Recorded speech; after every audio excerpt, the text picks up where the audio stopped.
Big boss ಸ್ಪರ್ಧಿಗಳಾದ Vinay Gowda ಹಾಗೂ Rajat ಕಿಶನ್ಗೆ reels ಕಂಟಕ ಸದ್ಯಕ್ಕೆ ಅಂತ್ಯವಾಗುವಂತೆ ಕಾಣ್ತಿಲ್ಲ. ಸಾರ್ವಜನಿಕ ಸ್ಥಳದಲ್ಲಿ ಕಾನೂನು ಬಾಹಿರವಾಗಿ ಲಾಂಗ್ ಹಿಡಿದು ರೀಲ್ಸ್ ಮಾಡಿದ ವಿನಯ್ ಗೌಡ ಮತ್ತು ರಜತ್ ಕಿಶನ್ ಸದ್ಯ ಜೈಲು ಪಾಲಾಗಿದ್ದಾರೆ. ಪೊಲೀಸರ ತನಿಖೆ ವೇಳೆ ಲಾಂಗ್ ಬದಲಿಸಿದ ಆರೋಪ ಅಂದರೆ ಸಾಕ್ಷಿ ನಾಶ ಮಾಡಿದ ಆರೋಪದಡಿ ಇಬ್ಬರನ್ನ ಮತ್ತೆ ಬಂಧಿಸಲಾಗಿದೆ.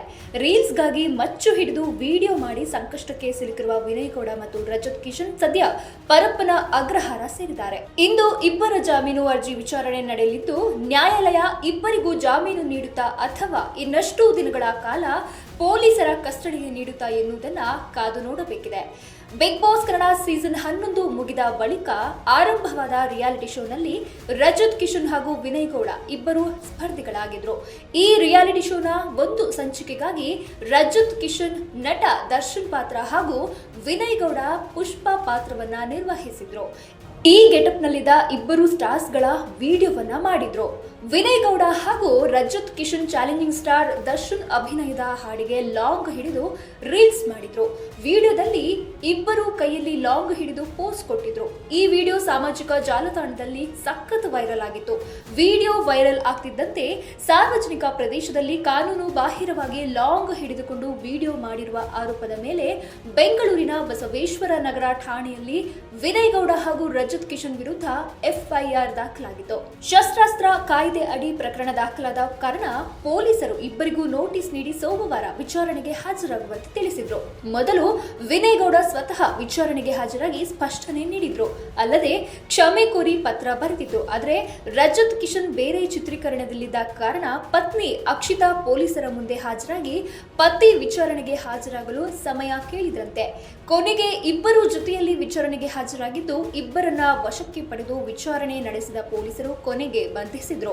ಸೋಮವಾರ ರಾತ್ರಿ ವಿಚಾರಣೆ ಬಳಿಕ ಇಬ್ಬರನ್ನ ಬಿಡುಗಡೆಗೊಳಿಸಿದ್ದು ಮಂಗಳವಾರ ಮತ್ತೆ ವಿಚಾರಣೆಗೆ ಹಾಜರಾಗುವಂತೆ ತಿಳಿಸಿದ್ರು. ಈ ವೇಳೆ ಪ್ರಕರಣಕ್ಕೆ ಟ್ವಿಸ್ಟ್ ಸಿಕ್ಕಿದ್ದು ರೀಲ್ಸ್ ಮಾಡುವಾಗ ಬಳಸಿದ ಲಾಂಗ್ ನೀಡುವಂತೆ ತಿಳಿಸಲಾಗಿದ್ದು ಇಲ್ಲಿ ಅಸಲಿ ಎಡವಟ್ಟಾಗಿದೆ.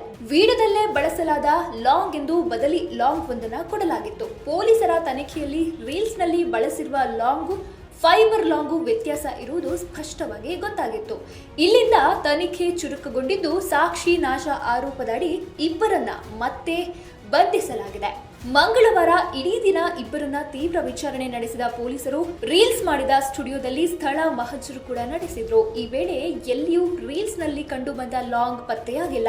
ಶೂಟಿಂಗ್ ಆಗಿ ತಂದ ಲಾಂಗ್ ಆದ ಕಾರಣ ಸೆಟ್ನವರು ತೆಗೆದುಕೊಂಡು ಹೋಗಿರಬಹುದು ಎನ್ನಲಾಗಿತ್ತು. ಗಂಟೆಗಟ್ಟಲೆ ಹುಡುಕಾಡಿದ್ರು ಕೂಡ ಲಾಂಗ್ ಪತ್ತೆಯಾಗದ ಕಾರಣ ಪೊಲೀಸ್ ತಂಡ ಅಲ್ಲಿಂದ ವಾಪಸ್ಸಾದ್ರು. ಬಳಿಕ ರಜತ್ ಕಿಶನ್ ಹಾಗೂ ವಿನಯ್ ಗೌಡ ಇಬ್ಬರನ್ನು ವೈದ್ಯಕೀಯ ತಪಾಸಣೆಗೊಳಿಸಿದ ಪೊಲೀಸರು ನಿನ್ನೆ ಅಂದರೆ ಮಂಗಳವಾರ ರಾತ್ರಿಯೇ ಇಬ್ಬರನ್ನ ಕೂಡ ನ್ಯಾಯಾಧೀಶರ ಮುಂದೆ ಹಾಜರುಪಡಿಸಿದ್ರು. ವಿಡಿಯೋದಲ್ಲಿ ಬಳಸಲಾದ ಅಸಲಿ ಲಾಂಗ್ ಪತ್ತೆಯಾದ ಕಾರಣ ಇಬ್ಬರನ್ನು ಕಸ್ಟಡಿಗೆ ಕೊಡುವಂತೆ ಪೊಲೀಸರು ನ್ಯಾಯಾಧೀಶರಿಗೆ ಮನವಿ ಮಾಡಿಕೊಂಡಿದ್ರು. ವಿಚಾರಣೆ ವೇಳೆ ಕೋರ್ಟ್ ಇಬ್ಬರನ್ನು 14 ದಿನಗಳ ಕಾಲ ನ್ಯಾಯಾಂಗ ಬಂಧನಕ್ಕೆ ಒಪ್ಪಿಸಿ ಆದೇಶ ನೀಡಿದೆ. ಈ ಹಿನ್ನೆಲೆಯಲ್ಲಿ ನಿನ್ನೆ ರಾತ್ರಿಯೇ ಇಬ್ಬರೂ ಸ್ಪರ್ಧಿಗಳನ್ನ ಪರಪ್ಪನ ಅಗ್ರಹಾರಕ್ಕೆ ಶಿಫ್ಟ್ ಮಾಡಲಾಗಿದೆ. ಮೊದಲಿನಿಂದಲೂ ರಜತ್ಗೆ ಬೆನ್ನೆಲುಬಾಗಿ ನಿಂತಿದ್ದ ಪತ್ನಿ ಅಕ್ಷಿತಾ ಬುಜ್ಜಿ ಈ ಪ್ರಕರಣದಲ್ಲಿ ಪತಿ ಲಾಕ್ ಆಗ್ತಿದ್ದಂತೆ ಅವರ ಜೊತೆಗೆ ಇದ್ದು ಕಾನೂನು ಹೋರಾಟ ನಡೆಸಿದ್ದಾರೆ.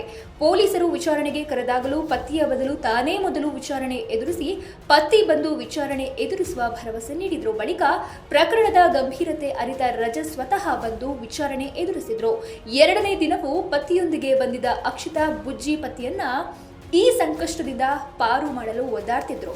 ಕೋರ್ಟ್ ಇಬ್ಬರನ್ನು 14 ದಿನಗಳ ಕಾಲ ನ್ಯಾಯಾಂಗ ಬಂಧನಕ್ಕೆ ಒಪ್ಪಿಸಿ ಆದೇಶ ನೀಡಿದ ಬಳಿಕ ಇಬ್ಬರನ್ನು ಪರಪ್ಪನ ಅಗ್ರಹಾರಕ್ಕೆ ಶಿಫ್ಟ್ ಮಾಡಲು ಪೊಲೀಸರು ಮುಂದಾಗಿದ್ದು ಪತಿ ಪೊಲೀಸ್ ವಾಹನದ ಕಡೆ ಹೋಗ್ತಿದ್ದಂತೆ ನ್ಯಾಯಾಧೀಶರ ನಿವಾಸದ ಮುಂದೆ ಅಕ್ಷಿತಾ ಕಣ್ಣೀರು ಹಾಕಿದ್ರು. ಸದ್ಯ ಪ್ರಕರಣದಲ್ಲಿ ಮಹತ್ವದ ಜವಾಬ್ದಾರಿ ಅಕ್ಷಿತಾ ಹೆಗಲಿನ ಮೇಲಿದ್ದು ಅಸಲಿ ಲಾಂಗ್ ಪತ್ತೆ ಮಾಡುವ ಸಲುವಾಗಿ ಪೊಲೀಸರು ರಜತ್ ಪತ್ನಿ ಅಕ್ಷಿತಾಗೆ ಕೂಡ ನೋಟಿಸ್ ನೀಡಿದ್ದಾರೆ ಎನ್ನಲಾಗಿದೆ. ಇಂದು ವಿನಯ್ ಗೌಡ ಹಾಗೂ ರಜತ್ ಕಿಶನ್ ಇಬ್ಬರ ಜಾಮೀನು ಅರ್ಜಿ ಸಲ್ಲಿಕೆಯಾಗಿ ವಿಚಾರಣೆ ನಡೆಯಲಿದ್ದು ಮಾಜಿ ಬಿಗ್ ಬಾಸ್ ಸ್ಪರ್ಧಿಗಳ ಭವಿಷ್ಯ ನಿರ್ಧಾರವಾಗಲಿದೆ.